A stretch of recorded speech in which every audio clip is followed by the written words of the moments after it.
ইসলাম প্রিয় তাওহীদি জনতা, পর্দার অন্তরালের সতী সাধবী সম্মানিতা মা ও বোনেরা, প্রিয় দিনী ভাইয়েরা, আপনারা কেমন আছেন?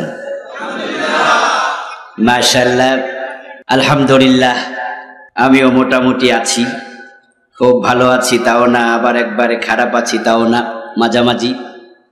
একটু অসুস্থতা নিয়েই আপনাদের সামনে উপস্থিত হলাম। আল্লাহর কাছে আমরা শুরুতে দোয়া করি, আল্লাহ আমাদের সকলকে সুস্থ সুন্দর ঈমানি জীবন নসিব করুন।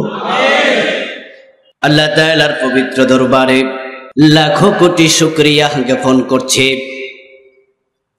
যে মহান মনিব অত্যন্ত মেহেরবানি করে কোরআনের আহ্বানে, কোরআনের এই ময়দানে আমাদের সকলকে হাজির হওয়ার তৌফিক দিলেন।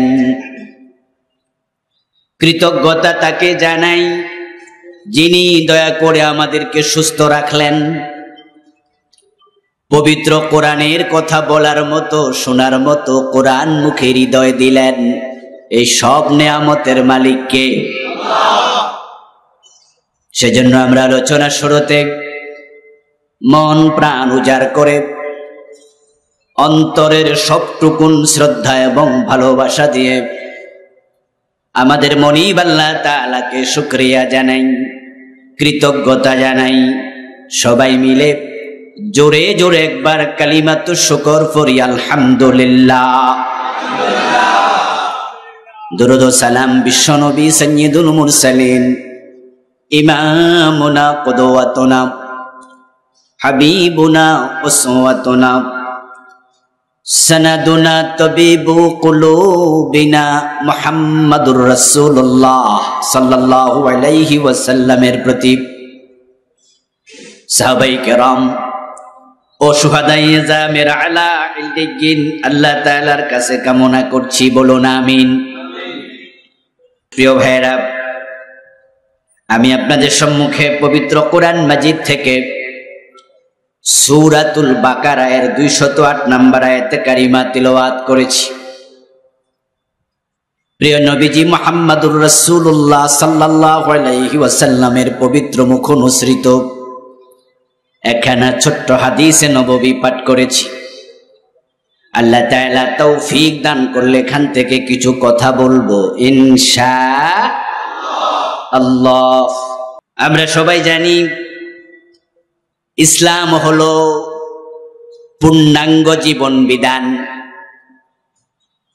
মানুষের জীবনের এমন কোন দিক নেই, বিভাগ নাই, যার আলোচনা ইসলামে নাই।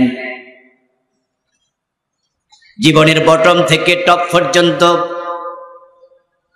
ব্যক্তি জীবন থেকে আন্তর্জাতিক বলয় পর্যন্ত, পাকঘর থেকে মঙ্গল গ্রহ পর্যন্ত মানুষ থাকবে যেখানে, ইসলাম থাকবেই সেখানে। সূরাতুল বাকারার 208 নম্বর আয়াত আল্লাহ তাআলা এই কথাটাই বললেন, উদখুলু ফিস সিলমি কাফা। হে ঈমানদারেরা, তোমরা যারা ঈমান এনেছো, ইসলামে তোমরা পরিপূর্ণ প্রবেশ করো। যারা ঈমানদার, ঈমান আনার পরে কাজ শেষ না শুরু? মাশাআল্লাহ, বুঝ থাকতে হবে, ক্লিয়ার। অনেকে ঈমানদার পরিচয় দেয়, 5 ওয়াক্ত নামাজ পড়ে না, এমন ঈমানদার পরিচয় দাতা আছে না নাই? সে কাজ শেষ করলো না শুরু করলো? শেষ। আজকে 5 ওয়াক্ত নামাজ 1 ওয়াক্ত পড়ে নাই এমন মুসলমানের সন্তান আছে কিনা? আমাদের কারো কারো নিজের ঘরেও গত রমাদানে একটা রোজাও রাখে নাই এমন মুসলমানের সন্তানও আছে। 5 ওয়াক্ত নামাজ পড়ে না, ইভেন জুমার নামাজ পর্যন্ত পড়ে না এমন হতভাগাও আছে।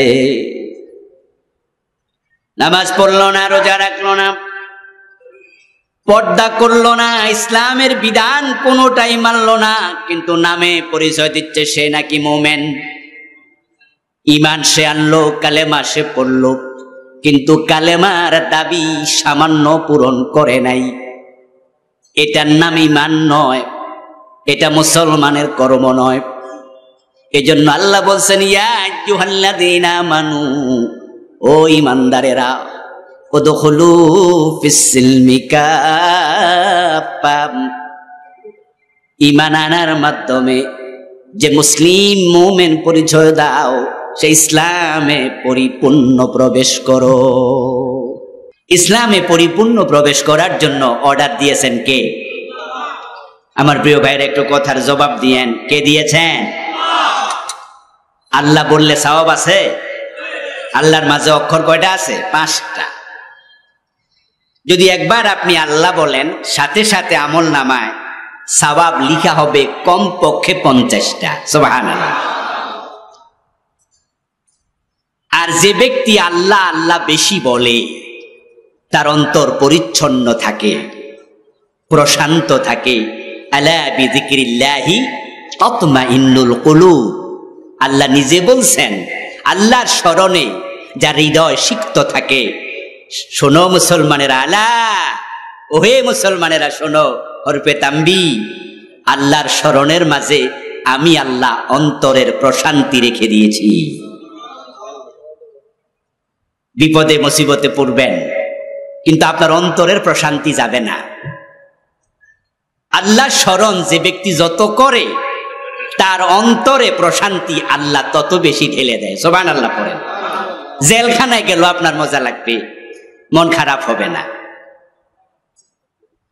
আপনাকে ফাঁসির মঞ্চে দেবে, ফাঁসির কথা শোনার পরে আপনার অন্তর সামান্য বেকুল হবে না, নিশ্চিন্ত থাকতে পারবেন। অন্তরটাকে আল্লাহ এতটা প্রশান্ত করে দেয়, 1 ঘন্টা পরে ফাঁসি হবে। জেলখানার কয়েদি গিয়ে শোনালো, কিছুদিন আগে আল্লামা মামুনুল হক হাফেজাহুল্লাহ মুক্তি পেলেন না, কয়েক মাস হল। আমাদের আমির হামজা, মুফতি আমির হামজা ভাই মুক্তি পেলেন, এখনো 1 বছর হয়নি।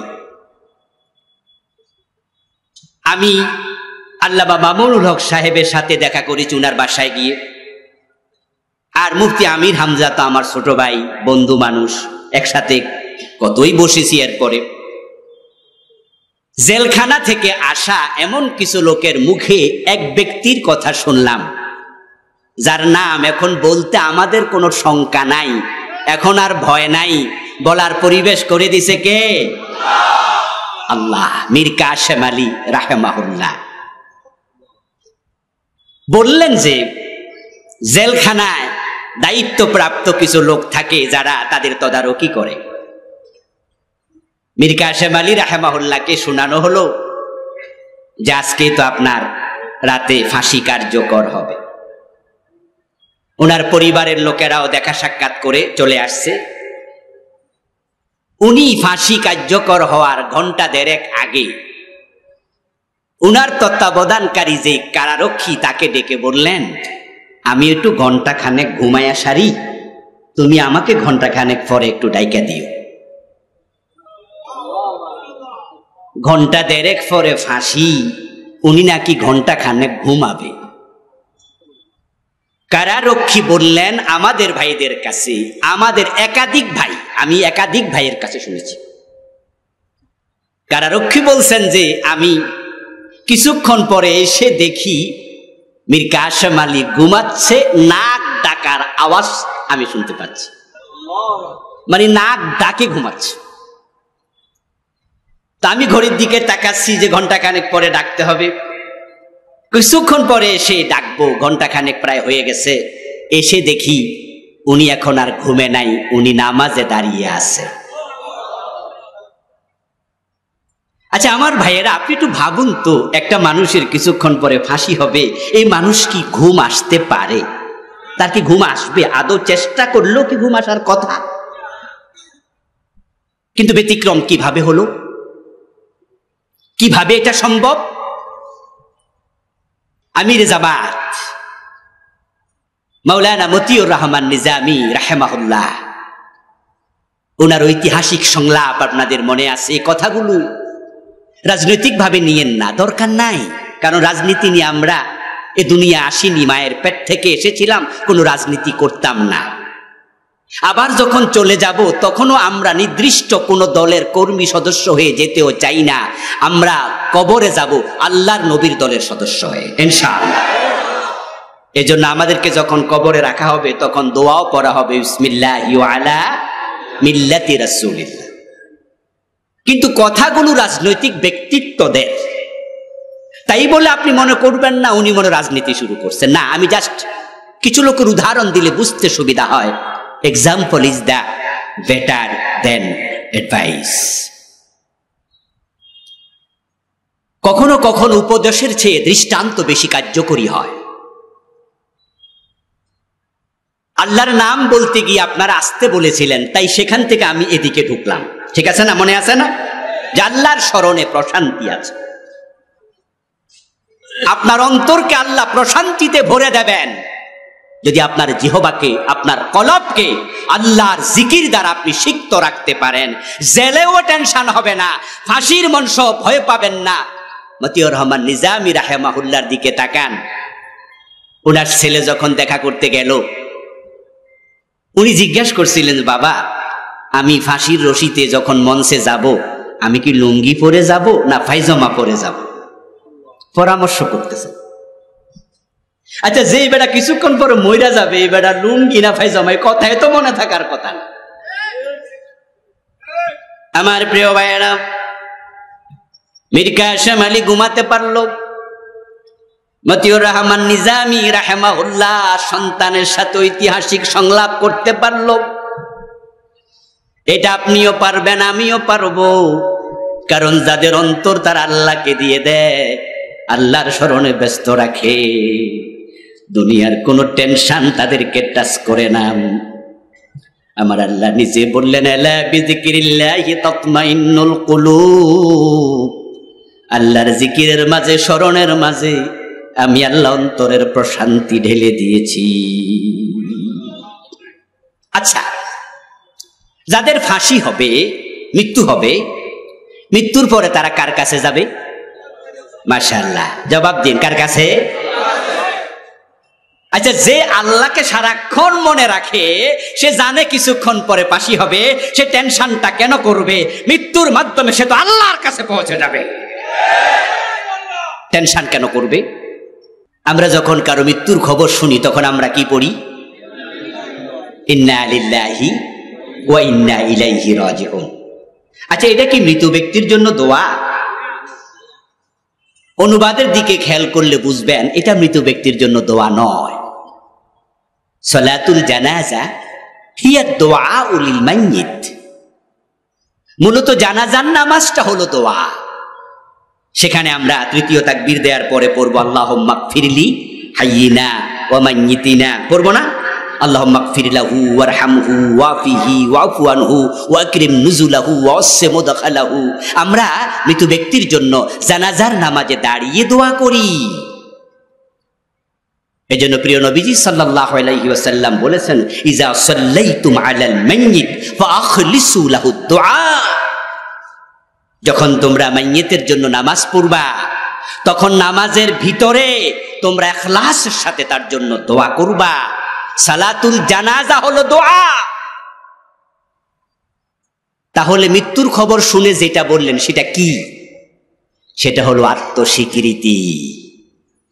আপনি বললেন যে লোকটার মৃত্যুর খবর আমি শুনলাম, সে কি একাই মারা গেল না আমাকেও মরতে হবে? ইন্না লিল্লাহি, আমরা সকলেই আল্লাহর জন্য, ওয়া ইন্না ইলাইহি রাজিউন, আমরা সবাই তার কাছে ফিরে যাব। আচ্ছা, যদি শাহাদাত যার হবে, ফাঁসি যার হবে, সে ঈমান রাখে আল্লাহর উপরে যে আমি কোন অন্যায় করি নাই, বিনা অপরাধে আমাকে ফাঁসি দেয়া হচ্ছে, তার এই মৃত্যুটা স্বাভাবিক মৃত্যু না শাহাদাতের মৃত্যু? কথা বলেন প্রিয় ভাইয়েরা। আপনি জানেন যে আপনি নির্দোষ, দুনিয়ার সব মানুষ জানে আপনি দোষী। এমন অপপ্রচার আপনার বিরুদ্ধে চালানো হলো যে আপনার মা, আপনার বাবা পর্যন্ত জানে আপনি একজন খারাপ মানুষ। ইব্রাহিম আলাইহিস সালামকে যখন আগুনে ফেলা হলো, আগুনে ফেলার আগে ইব্রাহিম আলাইহিস সালাম নিচের দিকে তাকিয়ে, সরকির দিকে তাকিয়ে, যেটা ধরে ঘুরাচ্ছিল যেন ইব্রাহিম সরকি টান দিলে মাঝখানে গিয়ে পড়ে। আগুন তো খুব জ্বলছিল, কাছাকাছি যাওয়া যায় না, ফেলবে কিভাবে? যারা সরকি টানতেছিলেন, ইব্রাহিম আলাইহিস সালাম নিচের দিকে তাকিয়ে দেখেন তাদের মাঝে তার বাবা আজরটাও আছে। তার বাবা আজরও সরকি টানতেছে, ছেলে যেন আগুনে পড়ে। মাঝে মাঝে অপপ্রচার, মাঝে মাঝে ভুল চিন্তা এতটা গভীরে চলে যায়, নিজের আপনজন বিরোধী হয়ে যায়। অথচ যে ইব্রাহিমের বিরুদ্ধে পুরা জাতি একমত হয়ে গেল, তার বাবা আজর সহ চিৎকার দিয়ে আওয়াজ দেবেন, সে ইব্রাহিম কি দোষী না নির্দোষ?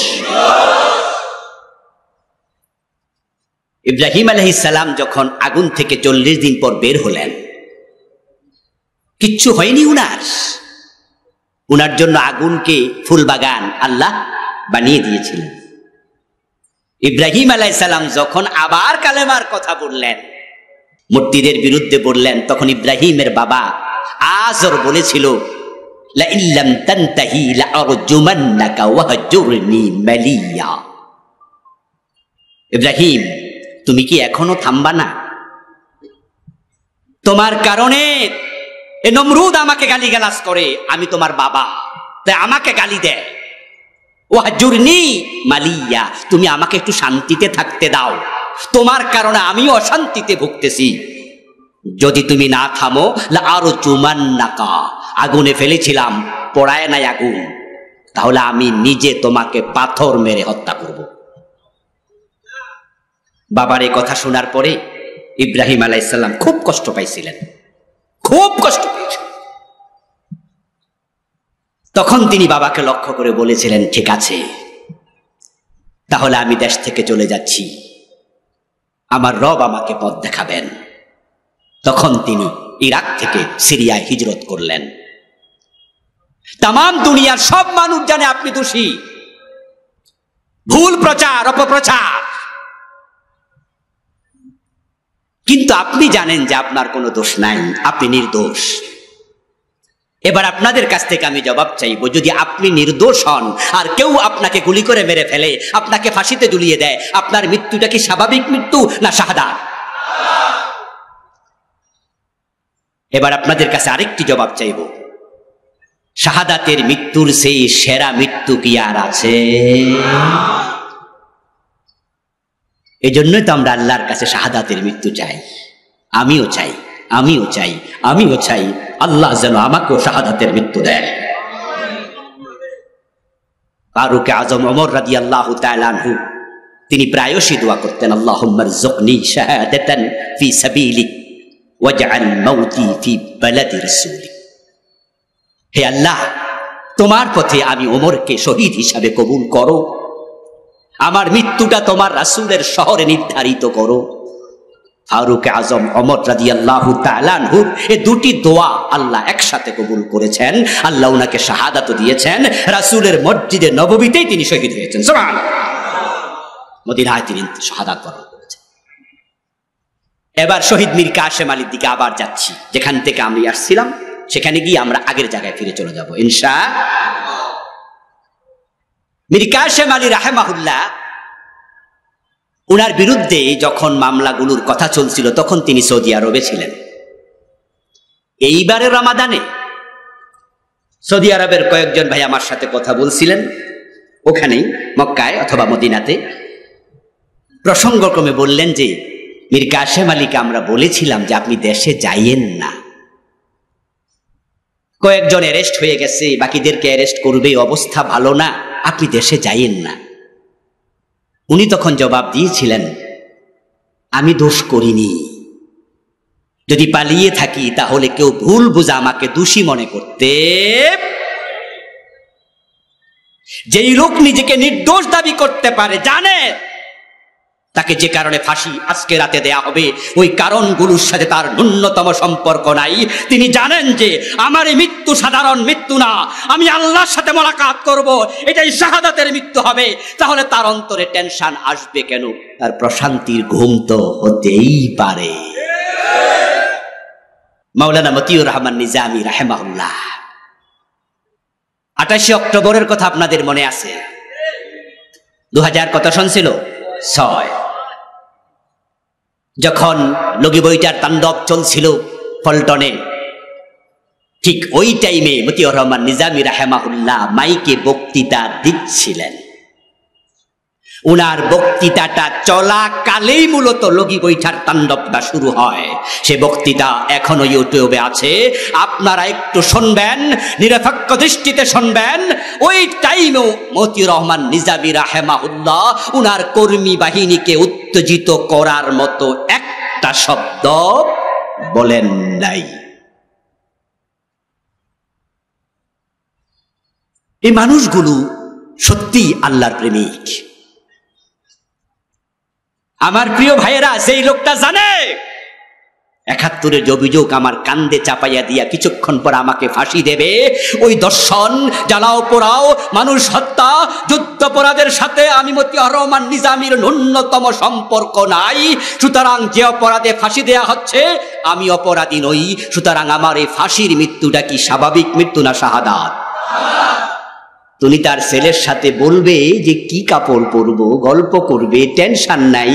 ইভেন উনি তার ছেলেকে বলেছিলেন, আমার মৃত্যুর পরে তোমরা কারা কারা যাবে পাবনায়, তবে তোমার মাকে নিও না সাথে, কারণ বুড়া মানুষ কষ্ট পাবে। তুমি যাইও, তুমি আমার নামাজের ইমামতি করো। মনে হয় যেন বেড়াতে যাচ্ছে, গল্প চলছে, কোনো টেনশন নাই। আলা বিযিকরিল্লাহি তাতমাইন্নুল কুলুব। আমার প্রিয় ভাইয়েরা, বলছিলাম ইয়া আইয়ুহাল্লাযীনা আমানু দুখুলু ফিস-সিলমি কাফা, ও ঈমানদারেরা তোমরা ইসলামে পরিপূর্ণ প্রবেশ করো। আমাদের মূল আলোচনায় আবার ফিরে আসলাম।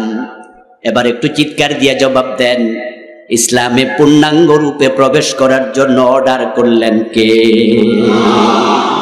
আল্লাহ। আল্লাহ যখন বললেন কুতিবা আলাইকুমুস সিয়াম, তোমাদের উপর রোজা ফরজ করা হয়েছে, রোজা রাখার জন্য আল্লাহ অর্ডার দেওয়ার পরে রোজা রাখা নফল না ফরজ? আল্লাহ যখন বললেন আকিমুস সালাহ, তখন নামাজ দিনে 5 বার কায়েম করা নফল না ফরজ? আল্লাহ যখন বললেন সামর্থ্য যার আছে, ওয়ালিল্লাহি আলান নাস হিজ্জুল বাইত মান ইসতাতা ইলাইহি সাবিলা, সামর্থ্য থাকলে জীবনে একবার হজ করো। সামর্থ্যবানের জন্য হজ করা নফল না ফরজ? তো আল্লাহ অর্ডার দিলে কাজ করাটা কি হয়? তাহলে ইসলামে পরিপূর্ণ প্রবেশ করো। এখন আমরা যারা মুমিন, ইসলামে পরিপূর্ণ প্রবেশ ফরজ। এই বিষয়ে কারো দ্বিমত আছে? দ্বিমত আছে? ইসলামে পরিপূর্ণ প্রবেশ করা অর্ডার কার? এই অর্ডার মানা নফল না ফরজ? এবার বলুন তো, যে ইসলামে নামাজ আছে সেই ইসলামে চোর ধরে হাত কাটো, এই অর্ডার আছে না নাই? 53 বছরের বাংলাদেশে এই অর্ডার পালন করছেন কয়দিন? যে ইসলামে রোজার কথা আছে, জেনা করলে অবিবাহিত নারী পুরুষকে 100 বেত্রাঘাত করো, বিবাহিত হলে পাথর মারো, এমন অর্ডার ইসলামে আছে না নাই? তো সেই আইন বাংলাদেশের 53 বছরে মানছেন কয়দিন? হজ করার জন্য আওয়ামী লীগ, বিএনপি, জাতীয় পার্টি, জামাত ইসলাম, নেজামে ইসলাম সব দলের লোক মক্কায় যায়। সৌদি আরব বাংলাদেশে কোঠা দেয় 1 লাখ, লাইনে থাকে 1.5 লাখ, বাকি 50,000কে হজ মন্ত্রণালয় বলে এ বছর যাওয়ার সুযোগ আপনার নাই, পরের বছর যাইয়েন। 1 বছর হজ করে না, 2 বার 3 বার করে, 5 বার 10 বার হজ করে, এমন লোকও আছে না নাই? যে হজ করার জন্য জামাত, বিএনপি, আওয়ামী লীগ, জাতীয় পার্টি সবাই মিলে দৌড় মারলেন মক্কায়। হজ আপনার উপর ফরজ, এটা আল্লাহর বিধান। মদ পান করলে 80 বেত লাগাতে হবে, এই বিধানটা ইসলামে আছে না নাই? 53 বছরে কয়জন মদখোরকে 80 বেত লাগিয়েছেন? তাই ইসলামে আমরা বাংলাদেশের লোকেরা পুরাপুরি ঢুকছি না অর্ধেক? অর্ধেক ঢোকার অনুমতি আপনাদের দিল কে? বাংলাদেশ জামাত ইসলামী এই কথাই বলছে চিরদিন, এই প্রতিষ্ঠার পর থেকে 1941 সাল থেকে। আজকে জামাত ইসলামের উদ্যোগে আয়োজিত এই মাহফিল, জামাত ইসলামীর নাম ছাড়া আমরা ওয়াজ করেছি গত 15 বছর, কোন মাহফিলে জামাতের নাম নেই নাই। কিন্তু আজকে জামাতের নাম নিয়া যে পূর্ণাঙ্গ ইসলামের কথা বলছি, গত 15 বছরের নাম ছাড়া ওই পূর্ণাঙ্গ ইসলামের কথাই বলেছি। কারণ তখন নাম নেয়ার কোনো পরিবেশ ছিল না। জামাত ইসলামী পূর্ণাঙ্গ ইসলামটাই চায়, আর জামাত ইসলামীর জন্য সমস্যাটাও এটাই। কারণ যারাই পূর্ণাঙ্গ ইসলামের কথা বলে তখনই জালেমদের গায়ে জ্বালা পোড়া শুরু হয়ে যায়। তারা জানে নামাজের কথা বললে অসুবিধা নাই, মসজিদে মানুষ যাক নামাজ পড়ুক, তার সিনেমা হল বন্ধ হবে না। কারণ নামাজি যেমন সমাজে আছে, সিনেমা দেখার লোকও আছে, শুক্রবারেও সিনেমা দেখে এমন লোক আছে না নাই? ওরা ভাবে নামাজি মানুষ হোক, আমরা কি, কারণ আমাদের লোক তো আলাদা, এরা তো আমাদের এখানে আইব। এই জন্য নামাজের ওয়াজ করলে সিনেমা হলের মালিক খেপে ওঠে না, রোজার ওয়াজ করলে সুদী ব্যাংকের মালিক খেপে ওঠে না। কারণ সুদী ব্যাংকের মালিক জানে এই দেশের সব মানুষ যদি রোজা রাখে এই দেশের সুদ কি বন্ধ হয়ে যাবে? সুন্দরই চলছে, আরো ভালোই চলবে। বরং রমাদান মাসে ব্যাংকে লেনদেন কি কম হয় না বেশি হয়? তো সুদী ব্যাংকে রমাদানে সুদ মওকুফ থাকে, ঠিক না? ওরাও জানে পাবলিক রোজা রাখলো সুদের কোনো অসুবিধা। এই জন্য নামাজের ওয়াজ যে হুজুররা করে, যে দল করে, রোজার ওয়াজ যে পীর সাহেব করে, হজের ওয়াজ যে আলেম ওলামা করে, পূর্ণাঙ্গ ইসলামের কথা বলে না, ওই পীর ওই আলেমদেরকে জেল খাটা লাগে না, তাদের বিরুদ্ধে মামলা হয় না। কারণ যারা অর্ধেক ইসলাম মানে তারা শয়তানের দোস্ত। এজন্য আল্লাহ আয়াতের শেষে বলছে ওয়ালা তাত্তাবিউ খুতুওয়াতিশ শাইতান, ইসলামে পূর্ণাঙ্গ প্রবেশ করো, শয়তানের পদাঙ্ক অনুসরণ করো না। অর্ধেক ইসলাম মানাই মানে হলো বাকি অর্ধেকটা শয়তানের জিম্মায় চলে যায়। তো যারা সুদী ব্যাংকের মালিক, সিনেমা হলের মালিক, যারা মদখোর, মদের ব্যবসায়ী, তারা ভাবে মানুষ নামাজি হবে, রোজাওয়ালা হবে, আমাদের অসুবিধা কি? আমাদের মদ, আমাদের সুদ, আমাদের সিনেমা হল বন্ধ হবে না। এবার আপনাদের কাছে একটু আমি জানবো, দয়া করে যারাই বোঝেন একটু উত্তর দিয়েন, দেশে যদি পূর্ণাঙ্গ ইসলাম আসে সুদী ব্যাংক কি থাকবে? সিনেমা হল চলতে দেয়া হবে? মদের ব্যবসা কি চলবে? মদ পান করলে 80 বেত দিয়ে পিঠের চামড়া তুলে ফেলা হবে। তখন তারা ভাবে পূর্ণাঙ্গ ইসলাম আসলেই তো সমস্যা। এই জন্য তখন তারা, যারা পূর্ণাঙ্গ ইসলামের কথা বলে, তাদের বিরোধিতা করে।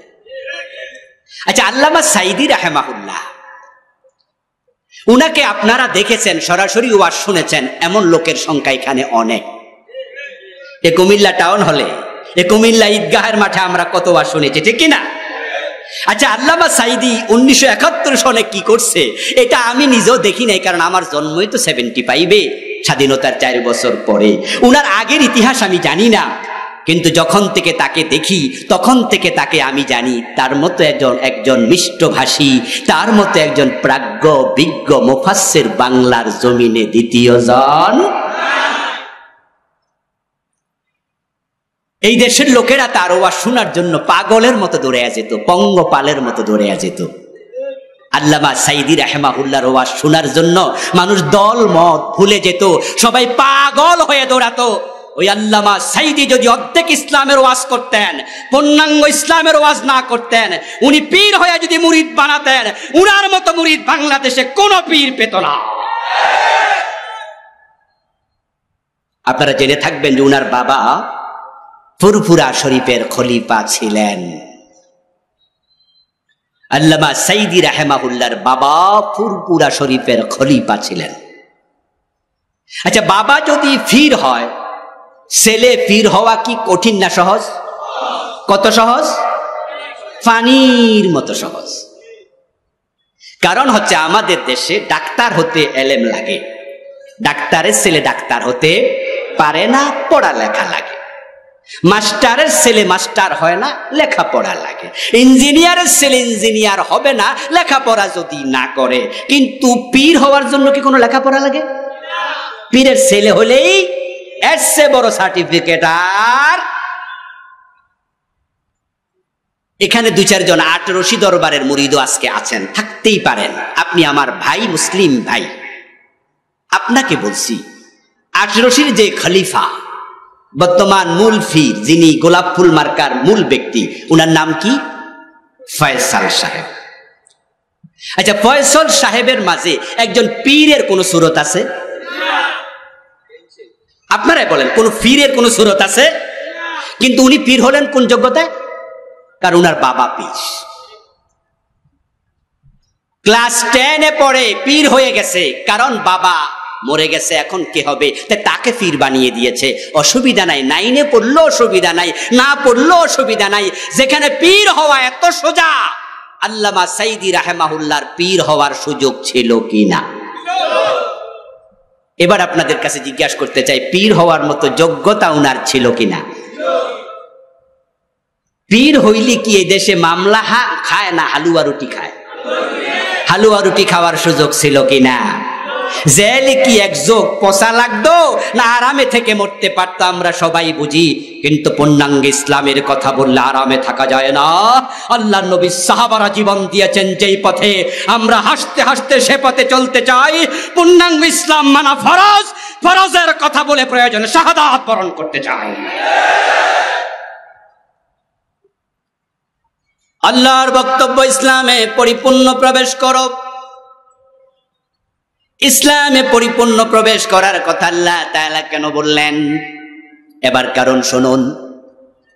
কারণ ইসলামে পরিপূর্ণ যদি প্রবেশ না করেন, যতটুকু করলেন বাকিটুকু আল্লাহর অধীনে আর থাকবে না। একজন ব্যক্তি ধরেন ইসলামের 90% মানে, যারা বুঝলেন তখন ওয়াজ, তারা একটু জবাব দিয়েন তো দয়া করে। বাকি 10% কি আল্লাহর কাছে আছে না শয়তানের কাছে? ইয়েস। একজন ব্যক্তি অর্ধেক মানল, নামাজ রোজা হজ যাকাত আলহামদুলিল্লাহ মানে, মসজিদে গেলে আল্লাহ ছাড়া কারো কথা শুনে না। ওই লোকটাই যখন সংসদে এমপি হইয়া ঢোকে, তখন আল্লাহর আইনের পক্ষে একটা কথাও বলে না। এমন এমপি আছে না নাই? বরং 53 বছর তো এই এমপি সংখ্যাই। মসজিদে যাওয়ার পরে ইমাম মাগরিবের নামাজ 2 রাকাত পড়ে সালাম ফিরিয়ে দিল ভুলে। পিছনে যত মুসল্লি আছে একজনও সালাম ফিরাবে না, বরং লোকমা দেবে। যদি ইমাম সাহেবের ছেলেও মুসল্লি হয়, ছেলে বাবাকেও ছাড় দেবে না, লোকমাটা দেবে। জোহরের নামাজ 4 রাকাত, 2 রাকাত পড়ার পরে আত্তাহিয়াতু পড়া ওয়াজিব, এজন্য বসতে হয়। কুমিল্লা জসকোট মসজিদের ইমাম নামাজ পড়াচ্ছে, পিছনে জজ সাহেব নামাজ পড়তেছে। 2 রাকাত পরে যখন ইমাম দাঁড়ায় যাইতে শুরু করলো, তখন পিছনে সব মুসল্লি লোকমা দিল, জজ সাহেব নিজেও লোকমা দিয়ে দিল। কারণ 2 রাকাত পরে আত্তাহিয়াতু পড়তে হবে, বসতে হবে, এটা ওয়াজিব। হুজুর সংশোধিত হলেন, বসে তিনি আত্তাহিয়াতু পড়ে যথারীতি নামাজ শেষ করলেন। জজ সাহেব এবার চলে গেল, এজলাসে বসে চোরের মামলার রায় দিল। মসজিদে হুজুর যখন ওয়াজিব লঙ্ঘন করছে, জজ সাহেব লোকমা দিয়ে দিল। কিন্তু চোরের মামলার রায় যখন তিনি দেবেন, তখন চোর ধরে হাত কাটার রায় দেয়া জজের জন্য ওয়াজিব না ফরজ? গুরুত্ব কোনটার বেশি? হুজুরের যে ভুল ধরছিল এটার বেশি, না এখন চোর ধরে হাত কাটতে হবে এটার গুরুত্ব বেশি? এখন জজ সাহেব চোর ধরে হাত কাটার রায় জীবনে একদিনও দেয় নাই, এটা যে ফরজ এ নিয়ে তার কোনো চিন্তাও নাই। কারণ এমন জজ, এমন ব্যারিস্টার বাংলাদেশে তৈরি হয়েছে, সে যতটুকু পাবে অতটুকু নিয়ে এমন জোরে টান মারবে, তোমার বাকি 90% ছুটাইয়া দেবে। আমার প্রিয় ভাইরা, ইসলামে পরিপূর্ণ প্রবেশ করে কথাটা বোঝানোর জন্য এক দুইটা উদাহরণ দিলে বুঝতে একটু বেশি সহজ হয়। আমরা যখন মশা বেড়ে যায়, তখন মশা থেকে বাঁচার জন্য আমরা মশারি টানাই না? আচ্ছা, মশারি যখন টানান, তখন মশারির ভিতরে হাত একটা ঢুকাইলেন, আরেকটা বাহিরে রাখলেন, পা ঢুকাইলেন, মাথা ঢুকাইলেন, পেট ঢুকাইলেন, সব ঢুকাইলেন, শুধু অতটুকু বাহিরে রাইখা দিলেন। এলাকার মশারা বেজান না খুশি? কোন কারণে খুশি? ওরা বলবে যে অতটুকু পাইলা আমাদের জন্য আপাতত চলে। আচ্ছা, এলাকার মশারা যখন আপনার হাতের মাঝে এসে কামড়াবে, একাই কামড়াবে না বন্ধুদেরকে দাওয়াত দেবে? মশারা যে গুনগুন করে গান গায়, এটা আসলে গান না, এটা তাদের কথা ট্রান্সফার করার একটা মাধ্যম। প্রত্যেক মাখলুককে কথা বলার ক্ষমতা দিয়েছে কে? সব মাখলুক তার মুখে জিকির করে, তাদের জিকির বুঝার ক্ষমতা আমাদের নাই। তারা কথা বলে, ওই কথা বুঝার ক্ষমতা আমাদের নাই। আমার প্রিয় ভাইরা, আবার বলুন তো, আপনার যে হাতখানা মশারির বাহিরে, যদি কোনো এমন মানুষ যে হাত বাহিরে রেখা ঘুমায় আর মশা তার হাতের মাঝে ম্যালেরিয়ার জীবাণু ঢুকাইয়া দেয়, মশারির ভিতরে যতটুকু অংশ আছে ওইটুকু অংশের সমস্যা আছে না নাই? এই অবস্থায় যদি কেউ রাত কাটায়, আমরা বলি মশারি টানাইয়া লাভটা কি? قال النبي صلى الله عليه وسلم المؤمن كالجمل الأنف। প্রিয় ভাইরা, বলছিলাম আল্লাহর হাবিব বলছেন আল মুমিন কাল জামালিল আনিফ হাইসুমা কিদা ইনকাদ। আপনি যখন মুমিন হবেন, মুসলিম হবেন, আল্লাহর জান্নাতে যাওয়ার চিন্তা মাথায় রেখে কালেমা পড়বেন, রাসূলুল্লাহ বলছেন আপনি হওয়া লাগবে সেই ওটের মতো, যেই ওটের নাকের ভিতরে মালিক রশি ঢুকাইয়া দিছে। এত চমৎকার উদাহরণ আমি রাসূলের মুখে শুনে বিস্মিত হয়েছি। কি দারুণ করে বুঝান তিনি। আমার প্রিয় ভাইরা, যে ওটের নাকের ভিতরে মালিক রশি ঢুকাইয়া দিছে, ওই ওট কি স্বাধীন না পরাধীন? ওই ওট কি নিজের মন মতো কদম রাখে না মালিকের টান মতো? মালিক রশি টানে যেদিকে, কদম রাখতে বাধ্য সেদিকে।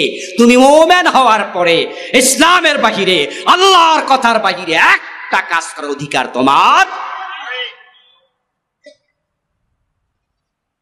এখন আমাদের দেশের মুসলমানেরা ইসলামকে মানছে না তা নয়, অতটুকু মানে যতটুকু সুবিধা, যতটুকু মানলে কোনো লস নাই। প্রিয় ভাইয়েরা, আপনি যদি তাই মনে করেন, তাহলে আপনি কি আত্মসমর্পণকারী না সুবিধাবাদী? ইসলাম হচ্ছে আত্মসমর্পণ করার ধর্ম, যেখানে আল্লাহর কথার বাহিরে চলার কোনো অধিকার নাই। আল্লাহ রহমান নাম, গাফফার নাম আমাদেরকে অনেক সময় ধোকায় ফেলে। এই নামগুলোর ওয়াজ শুনতে শুনতে আমরা আল্লাহর নাম যে জব্বার, আল্লাহর আরেকটা নাম কাহ্হার, আমরা এগুলো ভুলতে বসেছি। আপনারা যারা আমার ওয়াজ শুনছেন এবং বুঝছেন, তারা একটু জবাব দিবেন দয়া করে। রহমান আল্লাহর নাম, সে আল্লাহর নামের মাঝে কাহ্হার আছে না নাই? গফফার আল্লাহর নাম, ওই আল্লাহর নামের মাঝে জব্বার আছে না নাই? আপনি এই দুইটা শুনে ধোকায় পড়লেন কেন? বাকি নাম আপনি ভুলে গেলেন কেন? আপনি ইসলাম অর্ধেক মেনে বাকিটা ছেড়ে দিলেন কেন? আজকের মাহফিলে টাকনু গিরার নিচে কাপড় পরে মাহফিলে আসছে এমন প্যান্টওয়ালা, লুঙ্গিওয়ালা, পায়জামাওয়ালা শ্রোতা আছে না নাই? টাকনু গিরার নিচে কাপড় পরা পুরুষের জন্য জায়েজ না হারাম? তো ইসলামে হারাম আপনি ঢুকাইলেন কেন? আল্লাহর ভয় আপনার কলিজা থেকে কে সরাইয়া দিল? এটা তো কবিরা গুনাহ। এটা তো হারাম। আজকের মাহফিলে আসতে সিগারেট টানতে টানতে আসছে, আবার যাওয়ার সময় সিগারেট টানতে টানতে বাড়িতে যাবে, এমন শ্রোতা আছে না নাই? ধূমপান করা কবিরা গুনাহ, কবিরা গুনাহ। মাকরু তাহরিমি হলো কবিরা গুনাহ, হারাম হলো কবিরা গুনাহ।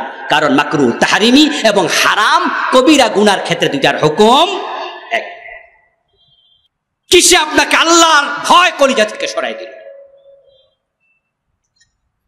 আজকের মাহফিলে আসছেন, অথচ আপনার বউ পর্দা করে না, নিজের মেয়েটা বোরকা ছাড়া স্কুলে যায়, কলেজে যায়, এমন বাবা আজকের মাহফিলে আসে না নাই? আল্লাহর বক্তব্য কু আনফুসাকুম ওয়া আহলিকুম নার। প্রিয় ভাইয়েরা, যুদ্ধের মাঠে রাসূলুল্লাহ সাল্লাল্লাহু আলাইহি ওয়াসাল্লাম বসে আছেন তাঁবুতে, যুদ্ধ চলছে। হয়তো প্রিয় নবী ওই মুহূর্তে একটু বিশ্রাম করছিলেন। এই অবস্থায় কেউ একজন আসলেন, এসে বললেন, ইয়া রাসূলুল্লাহ ফুলানুন উস্তুশহিদা, ও আল্লাহর নবী অমুক আজকের যুদ্ধের ময়দানে শহীদ হয়ে গেছে। রাসূলুল্লাহর এক ব্যক্তি এক সাহাবীর ব্যাপারে এসে আর এক সাহাবী মেসেজ দিচ্ছে, ফুলানুন উস্তুশহিদা, অমুক যুদ্ধে আজকে শহীদ হয়েছে। আল্লাহর নবী শোনার সাথে সাথে বললেন, কাল্লা রাআইতুহু ফিন্নারি বিআবাতিন কাদ গাল্লাহা, অসম্ভব, তুমি যার নাম শোনালে সে শহীদ হতে পারে না, কারণ আমি নবী মুহাম্মদ তাকে জাহান্নামে দেখে এসেছি। মেরাজের রাতে রাসূল জাহান্নামে পরিদর্শন করছেন, জান্নাত দেখেছেন, এমন ঘটনা কি আপনারা শুনছেন? হ্যাঁ, মেরাজের রাতে প্রিয় নবীজি সাল্লাল্লাহু আলাইহি সাল্লাম নিজের চোখে জান্নাত জাহান্নাম দেখেছেন। রাসূলুল্লাহ বলে, কাদ রাআইতুহু ফিন্নার, তুমি যে লোকের কথা বললা অমুক শহীদ হয়ে গেছে, আমি তাকে জাহান্নামে দেখে এসেছি। শহীদ কি জাহান্নামী হয় নাকি? এবার রাসূল বলছে, বিআবাতিন কাদ গাল্লাহা, সে জাহান্নামী হওয়ার কারণ হচ্ছে অমুক যুদ্ধের গনিমতের মাল থেকে সে একটি চাদর চুরি করেছিল। তাহলে একটা চাদর চুরি করার কারণে ওই লোক হয়তো তাওবা করেনি, আর তাওবা না করার কারণে যুদ্ধের মাঠে মারা গেছে, আল্লাহ তাকে শহীদ হতে দেননি। যুদ্ধের মাঠে মারা যাওয়ার পরেও শাহাদাত নসিব হয়নি, একটা চাদর চুরি করেছে। সহিহ বুখারীতে এসেছে, প্রিয় নবী সাল্লাল্লাহু আলাইহি ওয়াসাল্লাম যাচ্ছিলেন মদিনার কোন এক কবরস্থানের পাশ দিয়ে। দুটি নতুন কবর তিনি দেখলেন। রাসূলুল্লাহ সাল্লাল্লাহু আলাইহি ওয়াসাল্লামের কিছু স্পেশালিটি ছিল, বিশেষ গুণ ছিল, যেটা দুনিয়ার অন্য কোনো মানুষের ছিল না। যেমন আমরা সামনের চোখ দিয়ে যেভাবে দেখি, রাসূলুল্লাহ গর্দান দিয়ে সেভাবে দেখতেন। সুবহানাল্লাহ পড়েন। উনি পিছন থেকে সেভাবে দেখতেন, আমরা সামনে থেকে যেভাবে দেখি। আমাদের গা ঘর্মাক্ত হলে ঘাম বের হয়, ঘামের সাথে বের হয় দুর্গন্ধ, কিন্তু রাসূলুল্লাহর ঘামের মাঝে ছিল আতরের মতো সুগন্ধ। স্পেশালিটি। উম্মত যদি বিয়ে করতে চায়, একসাথে 4টার বেশি বিয়ে করতে কোন মুসলিম পারবে না। প্রিয় নবী বিয়ে করেছেন 11টি, একসাথে জীবিত ছিলেন স্ত্রী 9 জন। এটা রাসূলুল্লাহর স্পেশালিটি। তার মাঝে একটা ছিল, উনি কবরের পাশ দিয়ে হেঁটে গেলে কবরের ভিতরে যারা আছেন তারা কে কেমন আছেন রাসূল উপর থেকে দেখতে পেতেন। মদিনার গোরস্থানের পাশ দিয়ে রাসূল যাচ্ছেন, দুটি নতুন কবর দেখে প্রিয় নবীজি বললেন, ইন্নাহুমা লা ইউআযাবান ওয়া মা ইউআযাবান ফি কাবীর। প্রিয় নবীজি বলছেন, এই দুইটা কবরের শাস্তি চলছে, এই দুইটা কবরে আযাব চলতেছে। তারপর কিছুক্ষণ পরে তিনি বললেন, আম্মা আহাদুহুমা ইয়ামশি বিন নামিমা ওয়া আম্মাল আখারু লা ইস্তাতিরু আন বাউলিহি। প্রিয় নবী এবার বলছে, শোনো আমার সাহাবারা, এই কবরে শাস্তি চলার কারণ হলো এই কবরে যে লোকটা আছে এই লোকটা একজনের কথা আর একজনের কানে লাগাইয়া পেঁচ লাগাইতো, ছগলখড়ি করত। এমন লোক আমাদের দেশে আছে না নাই? একজনের পেঁচ আরেকজনের কাছে লাগাই দিয়া মুস্কি মুস্কি হাসে, পান খায় আর মনে মনে করে যাক লাগাই দিছি, এবার চলুক। আবার প্রিয় ভাইয়েরা, রাসূলুল্লাহ বলছে লোকটা নামিমা করতো, নাম্মাম ছিল। দ্বিতীয় জনের দিকে তাকায় রাসূলুল্লাহ সাল্লাল্লাহু আলাইহি ওয়াসাল্লাম বলছেন, বাকি কবরস্থানে যে আছে গোরস্থা কবরে, তার সমস্যা কি? তার সমস্যা হলো ইস্তাতিরু আন বাউলিহি, সে নিজের প্রস্রাব থেকে ভালো করে পবিত্র হতো না। প্রস্রাব কইরা সাথে সাথে দাঁড়াইয়া যায়, প্রস্রাব কইরা হাইটা যায়, সামনে প্যান্ট একটু ভিজা রইছে প্রস্রাব লাইগা, এমন কিছু হতভাগা আছে না নাই? প্রস্রাব কইরা টিস্যুটা পর্যন্ত নেয় না, কুত্তার মতো খাড়ায় খাড়ায় প্রস্রাব করে লায়, তারপর একটা লাড়া দিয়া প্যান্টটা সেন্ট করে লায়। প্রিয় নবী বলছে এই লোকটার অভ্যাস ছিল প্রস্রাব থেকে সে সতর্ক থাকতো না। এবার আপনাদের কাছে আমার প্রশ্ন, এই যে দুই কবরস্থানে আযাব চলছিল, তাদের অপরাধ রাসূল কয়টা করে বললেন? জবাব দেন, কয়টা করে? কয়টা করে? তারা একটা করে গুনাহ করছে। এবার আপনি আজকে মাঠে আমরা যারা আছি, আমল নামায় কোনো গুনাহ নাই এমন আমরা কয়জন আছি? আমাদের আমল নামায় গুনাহ কি একটা না বেশি? তাহলে এই জাতীয় চরিত্র নিয়ে আপনি মরবেন কোন সাহসে? এই জন্য ইসলামকে পরিপূর্ণ অনুসরণ করুন। যেখানে ঘাটতি হবে সেখানে তাওবা করতে হবে। তাওবা না করে মরলে একটা কবিরা গুনাহ জাহান্নামে যাওয়ার কারণ হয়ে যেতে পারে। রাসূলুল্লাহ সাল্লাল্লাহু আলাইহি ওয়াসাল্লাম যুদ্ধের ময়দানে এই অবস্থায় একজন সাহাবী এসে বললেন, ইয়া রাসূলুল্লাহ, আজকের যুদ্ধে ওমর সবচেয়ে বেশি বীরত্ব প্রদর্শন করছে, তার সম্মুখে যেই পরে তলোয়ার দিয়ে কচু কাটা করছে, আজকে তার হাতে কত কাফের নিহত হয়েছে হিসাব নাই। রাসূলুল্লাহ সাল্লাল্লাহু আলাইহি সাল্লাম শুনে বললেন, জেনে রাখো এই লোকটা জাহান্নামী। রাবী বলেন, প্রিয় নবীজির মুখের এই কথা শুনে আমি আশ্চর্য হলাম। আজকের যুদ্ধে যে সবচেয়ে বেশি বীরত্ব প্রদর্শন করছে সে রাসূলের সাহাবী, জাহান্নামী হবে কারণটা কি? তাই আমি সিদ্ধান্ত নিলাম এর কারণ আমি উদ্ঘাটন করে ছাড়বই। আমিও যুদ্ধের মাঠে চলে গেলাম। ওই বীরত্ব প্রদর্শনকারী সাহাবী যেই দিকে যুদ্ধ করতে করতে সামনে যায় আমিও তার পিছু নিলাম। আমি আজকে এটার শেষ পর্যন্ত দেখে নেব কারণটা কি। দেখতে পেলাম এক পর্যায়ে ওই লোকটা যুদ্ধের মাঠে দারুণ আহত হলো। প্রতিপক্ষ তাকেও আঘাত করলো, প্রতিপক্ষের আঘাতে সে আহত হলো। এক পর্যায়ে সহ্য করতে পারে নাই আঘাতের যন্ত্রণা, তাই নিজের তলোয়ারটা নিজে বাট মাটির মাঝে ঠেকায়া তার আঘাটা বুকের মাঝে লাগায়া নিজে তার মাঝেই জোরে নিজেকে চাপ দিয়া আত্মহত্যা করলো। আপনাদের কাছে আমি জানতে চাই, একটু আওয়াজ দিয়ে বলুন তো, আত্মহত্যা করা সগীরা গুনাহ না কবিরা গুনাহ? আত্মহত্যা কবিরা গুনাহ। ওই দৃশ্য দেখে ওই সাহাবী দৌড়ে আসলেন রাসূলুল্লাহ সাল্লাল্লাহু আলাইহি ওয়াসাল্লামের কাছে, এসে বললেন, ইয়া রাসূলুল্লাহ, আশহাদু আন্নাকা লা রাসূলুল্লাহ, আমি আবার সাক্ষ্য দিচ্ছি নিশ্চয়ই আপনি আল্লাহর রাসূল। প্রিয় নবীজি বললেন, তুমি তো আগেই কালেমাওয়ালা মুমিন, এখন নতুন করে সাক্ষী দিচ্ছ কেন? ওই সাহাবী জবাব দেয়, কিছুক্ষণ আগে আপনি যার কথা বলেছিলেন ওই বীরত্ব প্রদর্শনকারী জাহান্নামী, আমি তার পিছনে ছিলাম কারণ উদ্ঘাটন করার জন্য। নিজের চোখে দেখে এসেছি লোকটা আত্মহত্যাকারী ছিল। আমি বুঝেছি আল্লাহ আপনাকে আগাম জানাইয়া দিছে।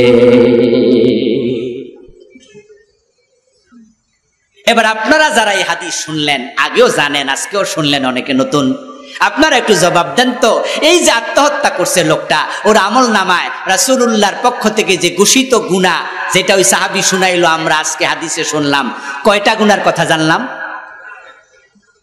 জোরে বলেন না কয়টা? আচ্ছা, আমাদের আমল নামায় গুনাহ আছে কয়টা? তো উনি যদি একটা কবিরা গুনার কারণে রাসূল কয় জাহান্নামী, একটা চাদর চুরি করার কারণে রাসূল বলে তার সে জাহান্নামী, তাকে আমি জাহান্নামে দেখেছি, নামিমা করার কারণে চগলখোরের কবরে আযাব রাসূল বলছে চলছে, প্রস্রাব থেকে পবিত্র হয়নি রাসূল বলছে আযাব চলছে, আর আপনি অর্ধেক ইসলাম মাইনা বাকি অর্ধেক পুরা জীবন থেকে বাদ দিয়া জান্নাতের স্বপ্ন দেখছেন, এটা কিন্তু দিবা স্বপ্ন হওয়ার সম্ভাবনা আছে। এই জন্য দখল ফিসসিলমি কাফা, যেখানে পারেননি সেখানে থেমে যান। আপনি বলবেন যে হুজুর ইসলাম কি এত কঠিন? আমি বলবো দোস্ত, আল্লাহ যখন রহমান হন তখন ইসলাম হয়ে যায় একবারে সহজ। আল্লাহ যখন গফফার হন ইসলাম হয়ে যায় একবারে সহজ। প্রিয় নবীজি সাল্লাল্লাহু আলাইহি ওয়াসাল্লাম বলতেছেন, হাসরের ময়দানে আল্লাহর এমন কিছু বান্দা আল্লাহর সামনে যাবে যার আমল নামাতে অনেক গুনাহ, কিন্তু তার উপরে আল্লাহ কোনো কারণে খুশি হয়ে আছে, এমন কোন কারণ ঘটেছিল যা দেখে আল্লাহ খুশি হয়ে গেছে। শুধু একটা ভালো কাজে জান্নাত মিলেছে এমন হাদিসও, ওই যে পতিতা নারী কুত্তারে পানি খাওয়াইছিল, আল্লাহ সব গুনাহ মাফ করে জান্নাত দিয়েছে, সেই হাদিসটাও বুখারীতে আছে না নাই? আল্লাহ যার জন্য রহমান হন তার দিন সহজ, কিন্তু আল্লাহ আপনার জন্য রহমান হবেন না কাহার হবেন আপনি তো এটা জানেন না। প্রিয় নবী সাল্লাল্লাহু আলাইহি ওয়াসাল্লাম বলেছেন, আল্লাহ যখন কাহার হবে হাসরের ময়দানে আল্লাহর দিকে তাকানোর সাহস কোন নবী পর্যন্ত করবে না, সব নবী বলবে নফসি নফসি নফসি। যে আদম আলাইহিস সালাম একটি অপরাধ করেছিলেন, একটি কথা আল্লাহর অমান্য করেছিলেন, সে আদমকে আল্লাহ ক্ষমা করেছিলেন, কিন্তু হাসরের ময়দানে কাহার সূরত আল্লাহ যখন ধারণ করবেন আদম নবীর মনে পড়ে যাবে সে গুনার কথা, সে অপরাধের কথা, ওই নিষিদ্ধ গাছের কাছে কেন গিয়েছি, আল্লাহ যদি এই সূরতে আমাকে ধরে আমি আদমের উপায় তাই। এজন্য প্রিয় ভাইয়েরা আসুন আত্মসমালোচনা করি। قال النبي صلى الله عليه وسلم الكيس من دان نفسه وعمل لما بعد الموت। দুনিয়াতে সে সবচেয়ে চালাক মানুষ যে নিজের দোষ নিজে খোঁজে, আত্মসমালোচনা করে, রাতে ঘুমানোর আগে মাথায় বালিশে মাথায় রেখে তখন আপনি চোখ বন্ধ করে ভাববেন আজকে কয়বার চোখের খেয়ানত করেছেন, আজকে লেনদেনে কাকে ঠকিয়েছেন, ওজনে কম দিলেন কিনা, মালে বেজাল দিলেন কিনা, মিথ্যা কথা বললেন কিনা, গীবত হলো কিনা, চগলখড়ি হলো কিনা, কি কি গুনাহ আজকে করেছি। নিজের দোষ নিজে খুঁজবেন, তাওবা করে তারপরে ঘুমাবেন। আর যদি মানুষ তাওবা করে তার গুনাহ যদি আকাশ পরিমাণ হয়ে যায়, রাসূলুল্লাহ বলছেন আল্লাহ সকল গুনাহ তাওবাকারীকে এমন ভাবেই ক্ষমা করে কামাল্লা যামবা লাহু, যেন সে জীবনে কোনো গুনাহই করে নাই। আল্লাহ তাআলা আমাদের সকলকে জীবনের সব জায়গায় আল্লাহর দ্বীন মেনে চলার মতো মানসিকতা দান করুন, সেই পথে এগিয়ে যাওয়ার সুযোগ দিন। প্রিয় ভাইয়েরা, 53 বছর পরে বাংলাদেশ নতুন এক সময় পেয়েছে, রাষ্ট্রীয়ভাবে ইসলাম কায়েম করার সুযোগ আল্লাহ আমাদের হাতে দিয়ে দিয়েছেন। 71-এর পর 72-এ সংবিধান লেখা হয়েছে। 72-এর পর থেকে এত বছর পর্যন্ত কোন সরকার সংবিধান পরিপূর্ণ পরিবর্তন করেনি, করার সাহস করেনি। নিজেদের সুবিধা মতো উপধারা মূলধারা 1টা 2টা 17 বার পরিবর্তন 18 বার পরিবর্তন করেছে কম বেশি, কিন্তু আল্লাহ এবার এমন সুযোগ দিয়েছে আগস্ট বিপ্লবের পরে বর্তমানে যদি সরকার চায় গণভোটের মাধ্যমে আগের সংবিধান পরিপূর্ণ বাতিল করে নতুন সংবিধান লেখারও সুযোগ আছে না না। এখন প্রধানমন্ত্রী বলতে বাংলাদেশে কেউ নাই, মন্ত্রী পরিষদ বলতে কিচ্ছু নাই। এমপি বলতে 300 আসনে একজন এমপিও নাই, সব আলটামেট স্থগিত, মেয়র নাই, উপজেলার চেয়ারম্যান নাই।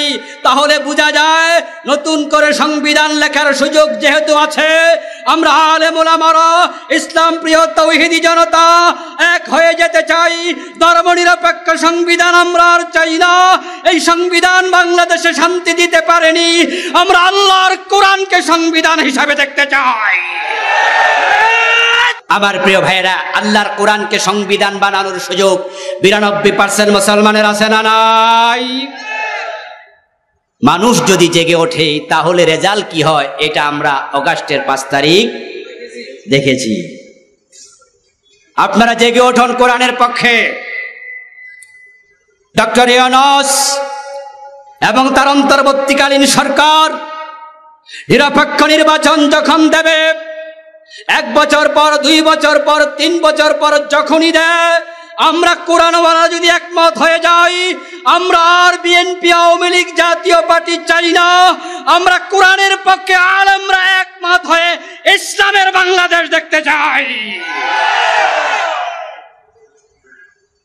এজন্য আসুন আলেম ওলামারা আমরা ইখতিলাফ ভুলে যাব, অতীত পিছনে ফেলে যেতে চাই। কেউ কিয়াম করেন, কেউ কিয়াম করেন না। কেউ ঈদে মিলাদুন নবী পালন করছেন, কেউ সিরাতুন নবী পালন করছেন। কেউ জোরে আমিন বলছেন, কেউ আস্তে আমিন বলছেন। কেউ বুকে হাত বাঁধছেন, কেউ নাভির নিচে বাঁধছেন। আপনারা যারা ইসলামের এই বিধানগুলো নিয়ে ইখতিলাফ করছেন, প্রত্যেকেই তাদের ইখতিলাফের পক্ষে কোরআন হাদিসের দলিলও আবার দিচ্ছেন। এতে বোঝা যায় আমাদের ইখতিলাফগুলো কোরআন হাদিস কেন্দ্রিকের বাহিরে নয়। আমাদের বিভক্তি কোরআন হাদিসকে সামনে নিয়ে লা ইলাহা ইল্লাল্লাহ মুহাম্মাদুর রাসূলুল্লাহ এই কালেমা নিয়ে আমাদের মাঝে কোনো ইখতিলাফ যেহেতু নেই, এই কোরআন নিয়ে ইখতিলাফ নেই, আগামী নির্বাচনকে সামনে রেখে সব ইখতিলাফ ভুলে গিয়ে আলেমরা যদি একমত হয়ে যায়, জালেমরা বাংলাদেশে মাথা তুলে দাঁড়াতে পারবে না। আল্লাহর দেয় সুযোগ যদি এবার আপনারা আলেমরা কাজে না লাগান, ঐক্যবদ্ধ না হন, আদালতে আখিরাতে আপনারা আসামির কাঠগড়ায় দাঁড়ানোর সম্ভাবনা আছে। এ জাতি আলেমদের দিকে তাকিয়ে আছে। ঠিক কিনা, ঠিক কিনা, ঠিক কিনা? সারসেনা, সোনাকান্দা, ধামতি, ফুরফুরা, জামাত ইসলাম, নেজামে ইসলাম, খেলাফত আন্দোলন, সরমনাই, যারা আমরা তাবলিগ জামাত, আমরা যারা আছি, আমরা তো সকল ইসলামকে ভালোবাসি, ঠিক না? সকল ইসলামকে ভালোবাসি, এখানে আমাদের কারো কোনো দ্বিমত নাই। ইসলামের জন্য আমরা এক হয়ে যাই। কোরআনকে যদি আমরা দেশের সংসদ ভবনে পাঠাতে পারি, নামাজ পড়ো, নামাজ পড়ো, ওয়াজের আর প্রয়োজন হবে না, আইন হয়ে যাবে। আজান হলে দোকান বন্ধ করো, দোকান বন্ধ করবা না, দোকানে তালা লাগিয়ে দেয়া হবে, নামাজ না পড়লে জেলে নেওয়া হবে, মসজিদগুলোতে জায়গা দেওয়া যাবে না। এই সুয়াগাজী বাজারের জামে মসজিদে বিভিন্ন ওয়াক্তে 2 বার 3 বার 5 বার জামাত হওয়া লাগবে। মানুষ জায়গা দিতে পারবেন না।